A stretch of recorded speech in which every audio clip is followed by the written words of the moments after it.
I'm the bird. Hey everyone, and welcome. Thanks so much for tuning in. What you're looking at is the top shelf of my Star Wars Black Series collection, featuring characters from episodes 1 through 3, though I'll admit it's not quite complete just yet. Stick around for a full breakdown of each figure. It runs about 20 minutes, and I'd really love it if you watched all the way through. And hey, if you enjoy it, please like and subscribe. I appreciate you being here.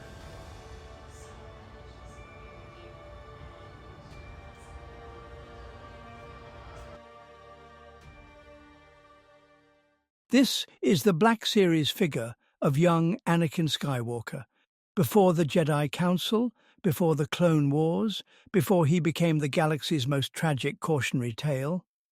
Right here, he's just a boy from Tatooine, a pod racer, a dreamer, a slave with the heart of a hero and a destiny that would shake the stars. Mom, you say the biggest problem in this universe is nobody helps each other. Fuck. This is Obi-Wan Kenobi, Padawan braid, Jedi calm, and just the right amount of sass. The Phantom Menace version of the man who would go on to shape galactic history.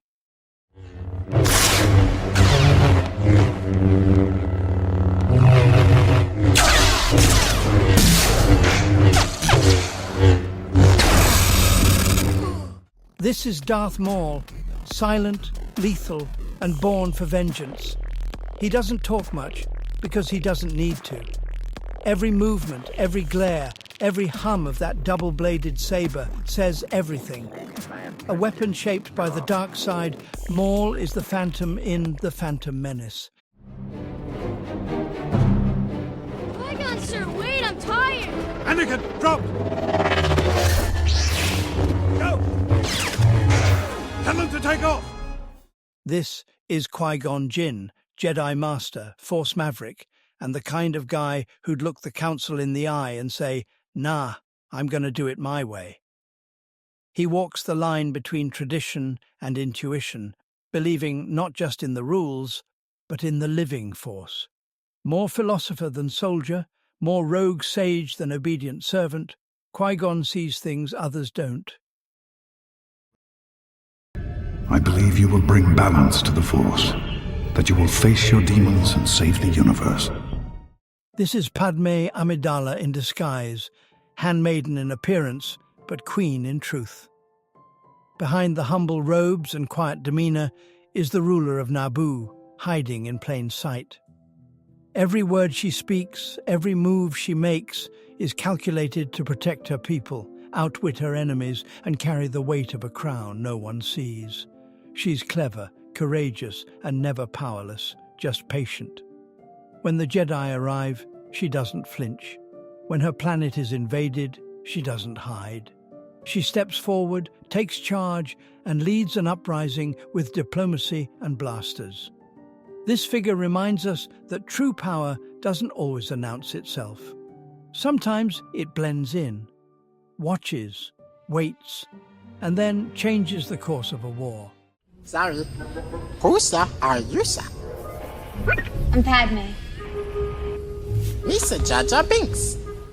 This is Jar Jar Binks, Gungan outcast, unexpected hero, and the heart of the Phantom Menace. He wasn't trained in the Force. He didn't come from royalty or a prophecy. He was just Jar Jar, clumsy, kind, and braver than anyone gave him credit for. He saved Qui-Gon and Obi-Wan from certain death. He introduced the Jedi to the Gungan people, uniting two fractured cultures to save a planet. And when the battle came, he fought. Not because he had to, but because it was right. This figure isn't a joke. It's a tribute to hope, to second chances, to someone who stumbled his way into history and proved that being different doesn't mean being less. Jar Jar may not be what the galaxy expected, but sometimes the Force works in mysterious, wonderful, wobbly ways.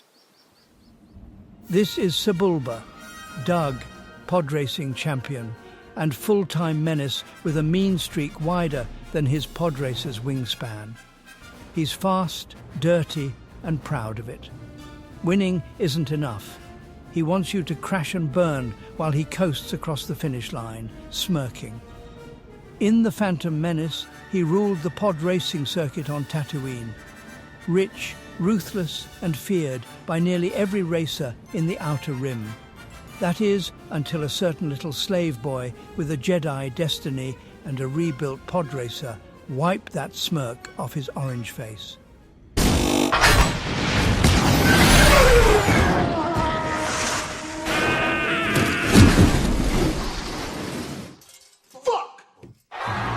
This is Anakin Skywalker, no longer the wide-eyed boy from Tatooine.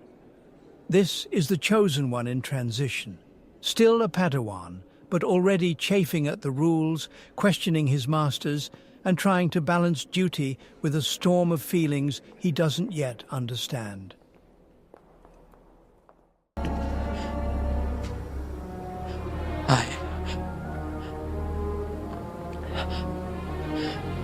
I killed them. I killed them all. A fierce fighter and fearless leader, Padme Amidala trades royal gowns for action gear in Attack of the Clones. Dressed in her now iconic white battle outfit, Padme joins Anakin and Obi-Wan in the Battle of Geonosis, proving she's just as brave on the front lines as she is in the Senate. Blaster in hand, elegance in every move, this is Padme at her most badass.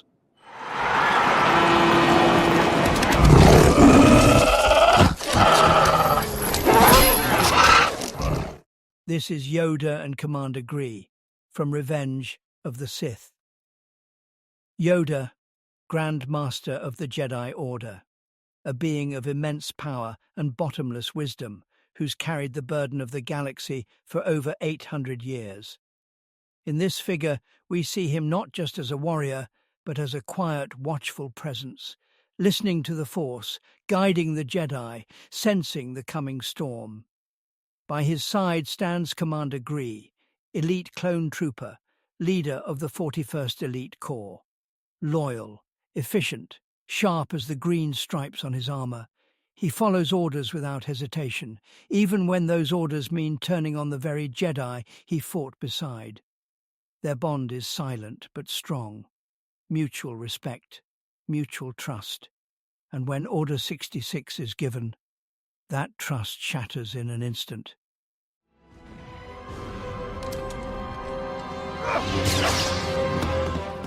Don't fuck with Yoda, he'll cut a bitch. This is Obi-Wan Kenobi at his most underrated, Jedi Master, reluctant babysitter, and part-time galactic private investigator. In Attack of the Clones, he trades in the battlefield for back alleys, dart analysis, and Kaminoan cloning conspiracies. And he does it all with the unbothered calm of a man who meditates daily. Well, if droids could think, there'd be none of us here, would there? This is Mace Windu, Jedi Master, Council Heavyweight, and the only one bold enough to ask for a purple lightsaber and actually get it.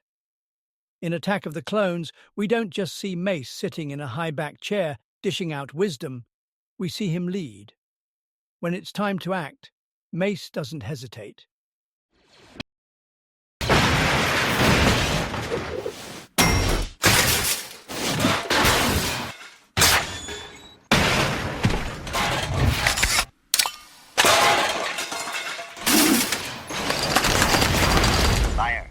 This is Kit Fisto, Nautolan Jedi Master and certified legend of the Jedi Order.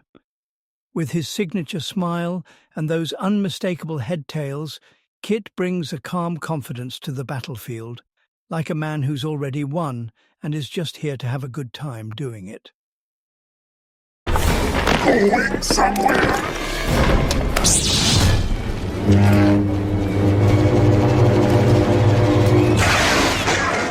This is General Grievous, Supreme Commander of the Separatist droid armies, Jedi killer, and the galaxy's most dangerous cough in a cape. Built from flesh and fury, enhanced by cybernetics, and driven by a hatred of the Jedi that burns hotter than Mustafar. He's not Sith, but he might be worse. What have you to show for all your power? What have you to gain? The future. A future where there are no Jedi. This is Ki-Adi-Mundi, Syrian Jedi Master, High Council member, and one of the Order's most respected strategists. His presence is calm, his words are measured, and when he speaks, everyone listens, because behind that massive cranium is a mind built for war and diplomacy alike. That's a snatched pony! This is Ayla Secura, Twi'lek Jedi Knight, warrior of the Clone Wars, and living proof that beauty and power are not opposites, they're allies. With her deep blue skin, fluid movements, and that calm, focused gaze, Ayla stands out not just for how she looks, but for how she leads. In Attack of the Clones, she charges into the Geonosis arena without hesitation, lightsaber flashing, defending the ideals of the Jedi with the precision of a master. She's not a council member, not a general, yet, but she's already earned the respect of Jedi and clone alike. This figure captures the balance she represents, serenity and strength, compassion and command. She may be underestimated by her enemies, but never by those who fight beside her. She's more than a Jedi. She's a symbol of grace in motion. We are peacekeepers. We are Jedi from the Galactic Republic. Our ship crashed a few miles away and one of us is very badly injured. We need your help.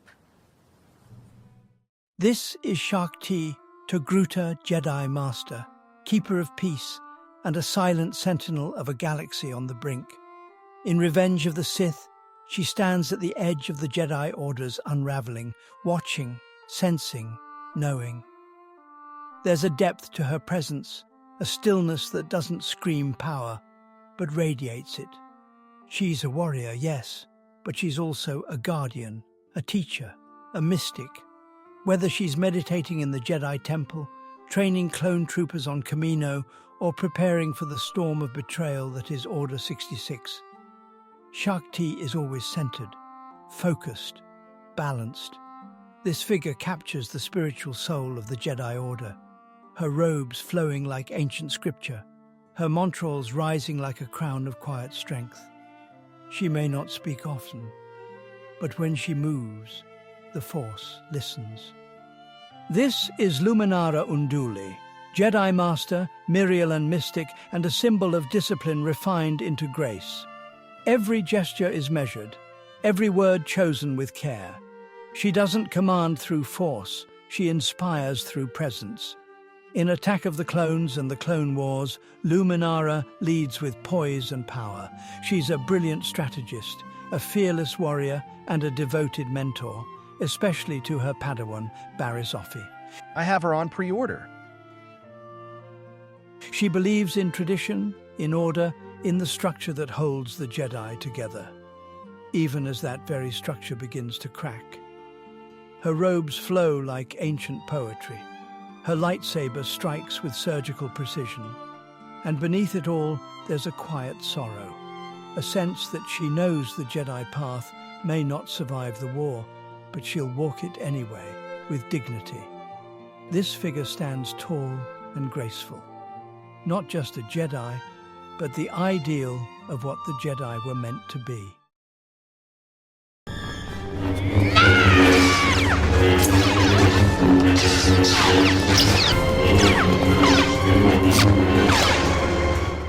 This is Plo Koon, Keldor Jedi Master, Council Member, Pilot, General, and one of the most quietly beloved Jedi in the galaxy. Not for his power, though he has it. Not for his wisdom, though he radiates it, but because of his heart. He discovered Ahsoka Tano as a child. He called his clone troopers by name. He led with empathy, not ego. In every battle, Plo Koon remained calm, fair, and fiercely protective of those under his command. And when Order 66 came, he never saw it coming. Shot down by his own troops mid-flight, betrayed like so many Jedi. Yet even in that moment, there's no rage, no fear, just silence, just sorrow. This figure captures that quiet nobility, the kindness, the strength, the Jedi who never needed the spotlight.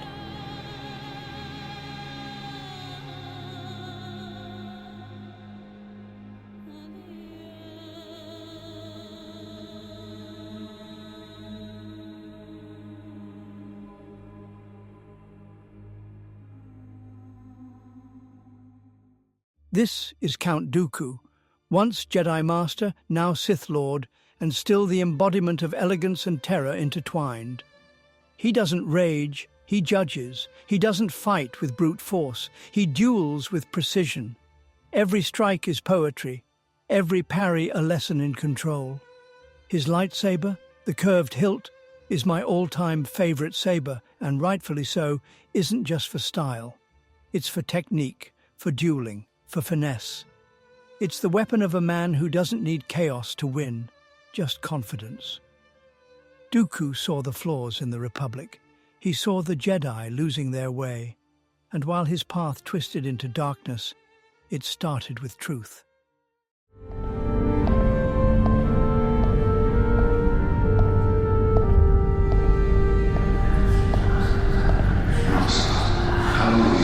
How long are you going to run from me? Qui-Gon. No. This can't be. It can't be real. And yet, here I am. I've watched you from beyond. You've lost yourself, Master. Don't call me that. That title died the same day you did. You turned your back on the light. The light betrayed us, my friend. The Jedi Council was nothing more than corruption dressed in robes and ceremony. And yet, you became the very thing you once despised. I acted. I chose to break the chains. And in breaking them, you forged new ones. Do you truly believe the darkness serves you? Spare me the Jedi righteousness. You never fit their mold either. You questioned them, like I did. But questioning is not abandoning. I saw the cracks, but I never stopped believing in balance. You stopped believing in everything. You were like a son to me, Qui-Gon. And they let you die. They did nothing. And that pain twisted you. I understand. But I did not ask you to avenge me, especially not like this. Then why are you here? Because there's still a part of you that remembers who you were before the shadows consumed you. That man is gone.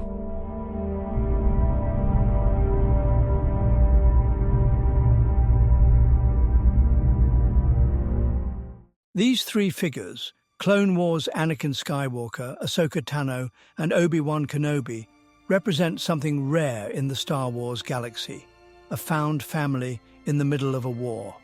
Anakin, still a hero, still a brother, a mentor, a friend. Bold, reckless, passionate, he charges into battle with fire in his heart and the belief that he can save everyone. But that fire is already flickering towards something darker. Ahsoka, the Padawan, the learner, the spark of hope.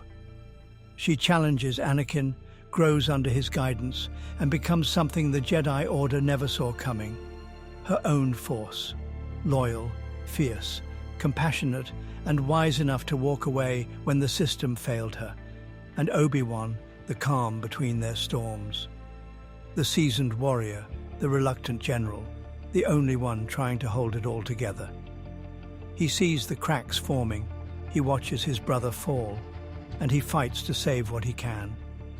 This trio isn't just Jedi, they're a family, torn by war, shaped by love, and ultimately separated by fate. Together they shine, apart they become legend. There. See, nothing to be concerned about after all. Then what's that?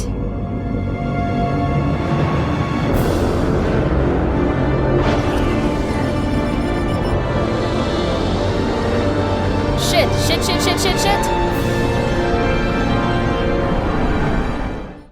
This is Anakin Skywalker, but not the Jedi we once knew. This is the man after the fall, after the temple burned, after the younglings, after the name Darth Vader was whispered by the only father figure he ever had. He wears Jedi robes, but the light inside is gone. His eyes burn with Sith fire.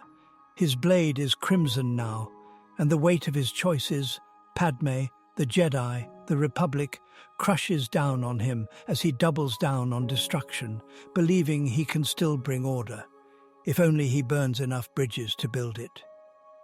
This figure is a snapshot of a soul in freefall, still flesh and bone, but hollowing out moment by moment. He hasn't donned the armor yet, but he's already become the monster. This isn't Anakin, this is Vader, unleashed, and the tragedy is, he still thinks he's saving the galaxy. And together you and I can rule the galaxy. Make things the way we want them to be.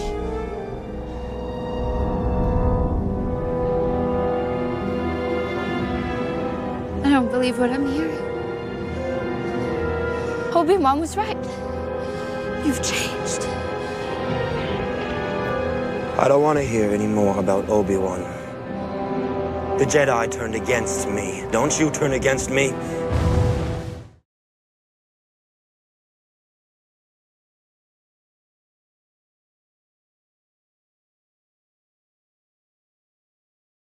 I'm the bird.